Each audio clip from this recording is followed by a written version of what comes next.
شریف پڑھا، 10 دفعہ استغفار اپنے گناہوں کو یاد کر کے، اور پھر 100 دفعہ تیسرا کلمہ یا چوتھا کلمہ جسے کہا جاتا ہے، تیسرا سبحان اللہ والحمد للہ ولا الہ الا اللہ واللہ اکبر، یہ صبح اور شام یہ معمول بنائیں آپ۔ اور ایک پارے کی تلاوت، ایک نہیں ہو سکتا آدھے کی کر لیں، یا ٹائم متعین کر لیں کہ میں نے روزانہ 15 یا 20 منٹ یا آدھا گھنٹہ روزانہ قرآن کی تلاوت کرنی ہے، تو اس کے لیے ڈیلی تھوڑا سا ٹائم نکالیں آپ، کوئی بھی جتنے بھی طلبہ ہیں یا جو لوگ بھی مصروف لوگ ہیں، بھئی 15 منٹ تو قرآن کی تلاوت کریں نا، آدھا گھنٹہ ہو یا 15 منٹ، اتنا تو حق ہے قرآن کا۔ اور دعاؤں کے لیے 24 گھنٹے میں کوئی ایک ٹائم نکال کے لمبی دعا مانگ لیا کریں، 24 گھنٹے میں ایک دفعہ مانگیں لیکن تسلی سے مانگ لیں، وہ بھی کافی ہے مصروف لوگوں کے لیے۔ دعا تو جتنی مانگی جائے کم ہے، لیکن کم از کم 24 گھنٹے میں ایک دفعہ تو اللہ کے سامنے ہاتھ اٹھانا سیکھے نا انسان، لیکن تسلی سے گڑ گڑا کے دعا مانگے اللہ کے سامنے۔ اور ایک کام کیا کریں، مناجات مقبولہ دعاؤں کی ایک کتاب ہے، مولانا شرف علی تھانوی رحمۃ اللہ علیہ نے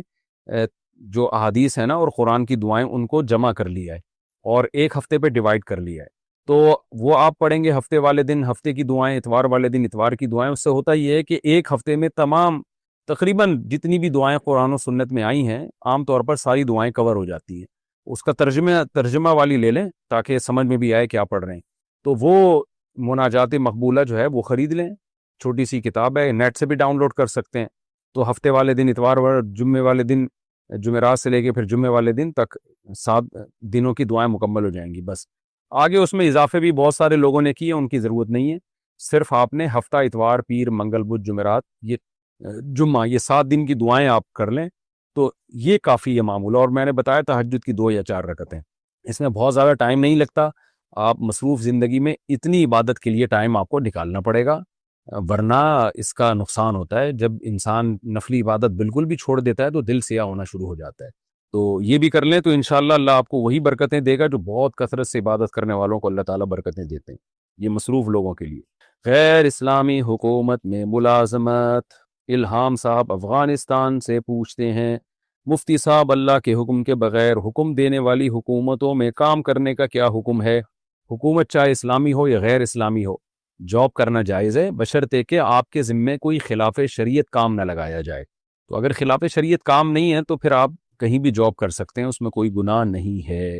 یوسف علیہ الصلوۃ والسلام کو جو عہدہ ملا تھا وہ تو غیر اسلامی حکومت میں ملا تھا نا، وزیر خزانہ بنے تھے، وہ تو مصر کی غیر اسلامی حکومت تھی۔ نابالغ لڑکا لڑکی کا ایجاب و قبول کرنا، منال صاحب لاہور سے پوچھتے ہیں، کسی مجلس میں نابالغ کزنز مذاق میں گڈا گڑیا کی شادی کی طرح بڑوں کی موجودگی میں ایجاب و قبول کر لیں تو کیا اس طرح ان کا نکاح ہو جائے گا؟ اور اگر بڑے حقیقت میں اس طرح ان کا نکاح کروانا چاہیں تو کیا نکاح ہو جائے گا؟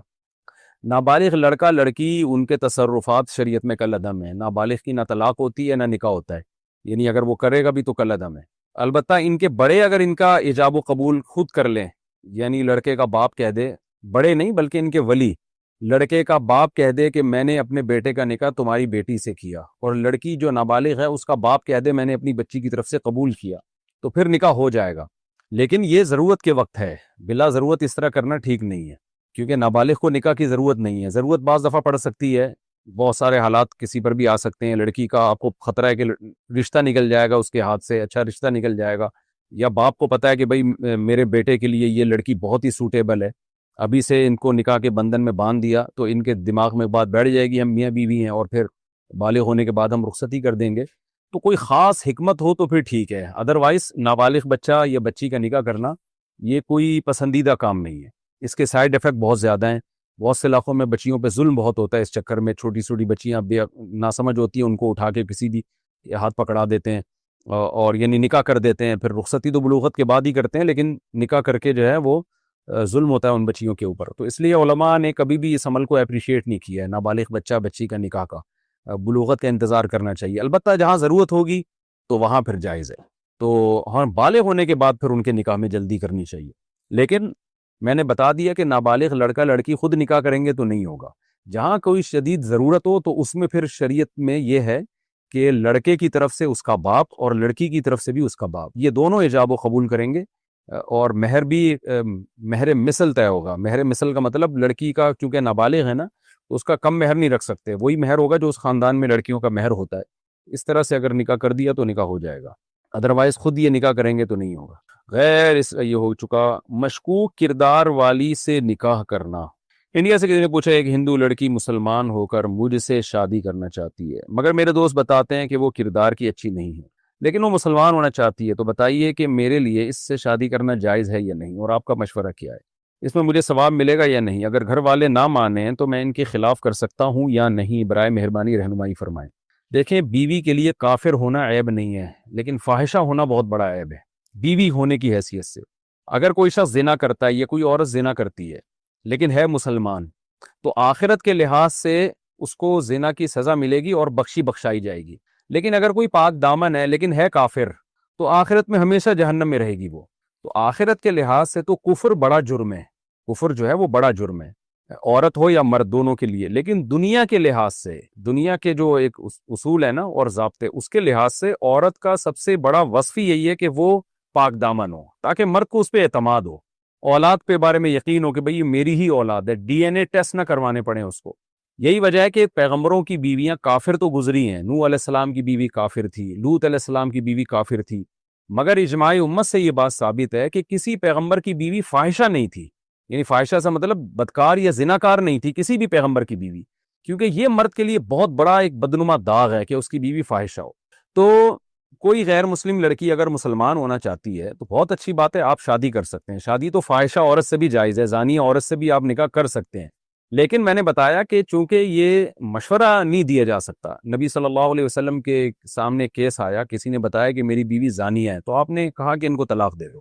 انہوں نے کہا کہ میں طلاق نہیں دے سکتا، مجھے بہت زیادہ محبت ہے، تو پھر آپ نے فرمایا ٹھیک ہے مت دو پھر، تو حدیث کا مفہوم میں پیش کر رہا ہوں۔ تو اس سے پتہ چلتا ہے کہ پہلا حکم تو نبی نے یہی دیا تھا کہ چھوڑ دو اس کو، کیونکہ اس سے وسوسے پیدا ہوتے ہیں، شک پیدا ہوتا ہے۔ مرد کا زانی ہونا بھی بہت برا عمل ہے، تبھی دونوں کی سزا برابر ہے اسلام میں، مرد زنا کرے تو بھی 100 کوڑے، عورت زنا کرے تو بھی 100 کوڑے، اور شادی شدہ مرد زنا کرے تو بھی پتھروں سے مار کے ہلاک کیا جائے گا، رجم کیا جائے گا، شادی شدہ عورت زنا کرے تو بھی پتھر ہیں، تو سزا میں کوئی فرق نہیں ہے۔ لیکن شادی کا جو رشتہ ہے نا، اس میں عورت کے زنا کرنے میں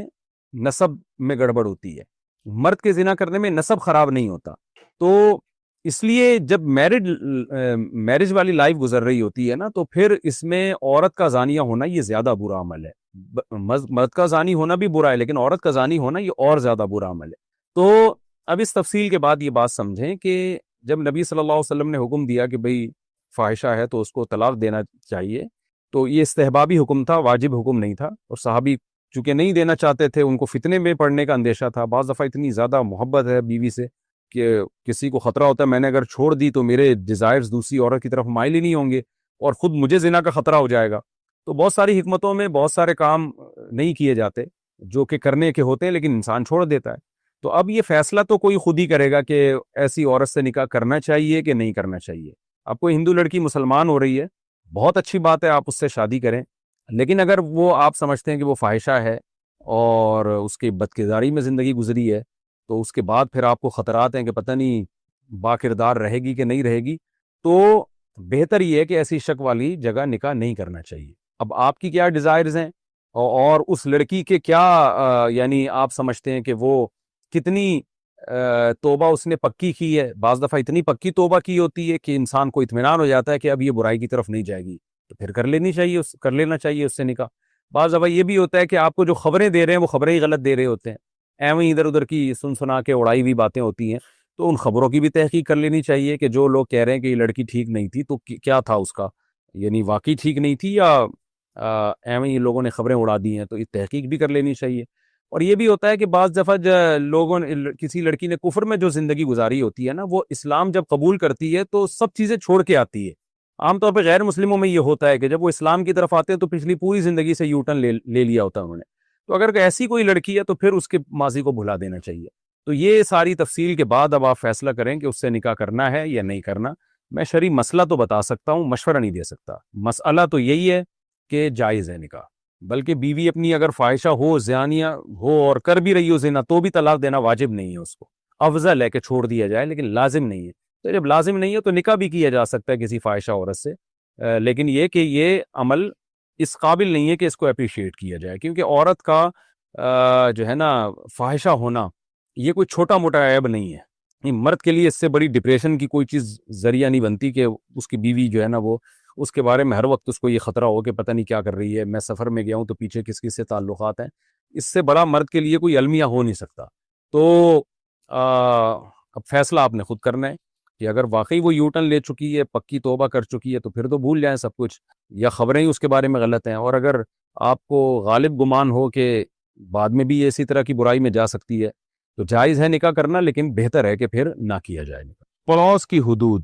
قیصر شہزاد UAE سے پوچھتے ہیں، میرا سوال پڑوسی کے حقوق سے متعلق ہے۔ میں جس عمارت میں رہتا ہوں اس میں 25 فلور ہیں اور ہر فلور پر 10 فلیٹ ہیں، پوری عمارت میں تقریباً 250 فلیٹ ہیں، تو پڑوسیوں میں صرف میرے فلور کے 10 فلیٹ شامل ہوں گے یا پوری بلڈنگ کے 250 فلیٹ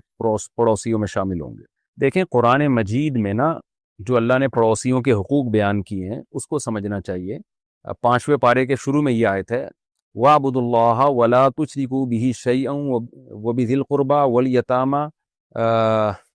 وَالْجَارِ ذِي الْقُرْبَى وَالْجَارِ الْجُنُوبِ وَالصَّاحِبِ بِالْجَنبِ وَابْنِ السَّبِيلِ۔ اللہ نے جار کی بہت ساری، جار کہتے ہیں عربی میں پڑوسی کو، کہ اللہ کے حقوق بھی ادا کرو، وَبِالْوَالِدَيْنِ احسانًا، ماں باپ کے ساتھ بھی اچھا سلوک کرو۔ پھر اللہ نے فرمایا وَالْجَارِ ذِي الْقُرْبَى وَالْجَارِ الْجُنُوبِ وَالصَّاحِبِ بِالْجَنبِ، جو بھی، یعنی 3 قسم کے پڑوس کا ذکر کیا، جو سفر میں آپ کا ساتھی ہو، جو آپ کے پڑوس میں رہتا ہو، جو قریب رہتا ہو۔ جاری ذی القربہ کا ایک مطلب یہ قریب میں رہنے والا، اور ایک مطلب یہ جو پڑوسی بھی ہو اور ساتھ میں رشتہ دار بھی ہو۔ والجار الجنوب کا مطلب جو بھی آپ کے پہلو میں، یعنی آپ دفتر میں کام کرتے ہیں تو آپ کے ساتھ رہتا ہے، آپ کسی اسکول میں پڑھتے ہیں تو آپ کا کلاس فیلو ہے۔ تو ریلیشن کی نا 2 قسمیں ہیں، ایک قسم تو ہوتا ہے بلڈ ریلیشن، رشتہ داری ہے، اور ایک یہ کہ جو بھی آپ کے ساتھ صبح شام اٹھتا بیٹھتا ہے۔ تو جو بھی آپ کے ساتھ صبح شام اٹھتا بیٹھتا ہے نا وہ آپ کا پڑوسی ہے۔